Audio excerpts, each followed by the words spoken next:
സ്വസ്ഥമായുറങ്ങിടാൻ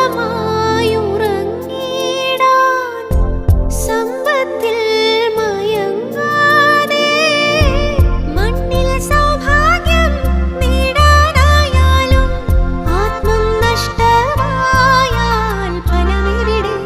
ദൈവസ്നേഹം വർണ്ണിച്ചിടാൻ വാക്കുകൾ പോരാ, നന്ദി ചൊല്ലി തീർക്കുവാനീ ജീവിതം പോരാ.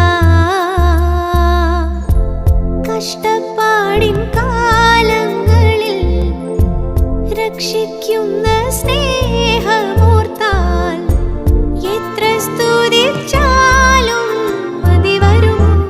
ദൈവസ്നേഹം